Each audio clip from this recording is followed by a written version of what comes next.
سلامونه دوستانو، په دې هیله چې ټول به راته روغ او جوړ په لومړي سر کې خو ټولو افغانانو ته د نیکمرغه لوی اختر مبارکي وایم. الله دې وکړي چې د الله پاک په دربار کې مو قربانیان او عبادتونه قبول سي. افغان لوبډله به په شلاوریز نړیوال جام ګروپي سیالۍ کې خپله څلورمه لوبه سبا د ویسټ انډیز لوبډلې پر وړاندې ترسره کړې. افغان لوبډلې تر دې وړاندې 3 سیالۍ ګټلې دي چې سوپر 8 ته هم لاره پیدا کړې ده. افغان لوبډلې په دغه شلاوریز نړیوال جام کې ډېرې زبردست په زړه پورې لوبې ترسره کړلې چې یوګانډا، نیوزیلینډ، فنجي لوبډلو ته سترې ماتې ورکړلې چې سوپر 8 ته هم لاره پیدا کړله.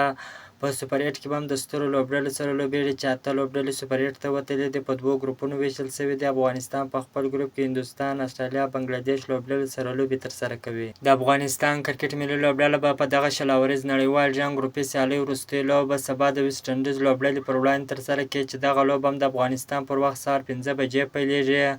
د دغه ګروپي سیالۍ وروسته به د افغانستان کرکټ ملي لوبډله په سوپر 8 کې خپله لومړۍ لوبه پر 20 جون باندې د هندوستان لوبډلې پر وړاندې ترسره کړي او خپله دویمه لوبه د جون میاشتې پر 22مه نیټه د استرالیا لوبډلې پر وړاندې ترسره کړي او خپله دریمه لوبه د جون میاشتې پر 24مه نیټه د بنګلادیش لوبډلې پر وړاندې ترسره کړي.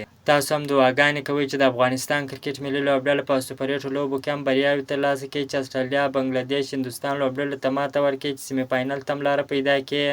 که تاسو هم غواړئ د کرکټ په اړه باندې تازه او مهمو معلومات څخه ځان خبر کړئ نو زموږ پیج فالو، چینل سبسکرایب کړئ. د نورو تازه معلوماتو لپاره هم موږ سره اوسئ. تر بلې ویډیو پورې د الله په امان.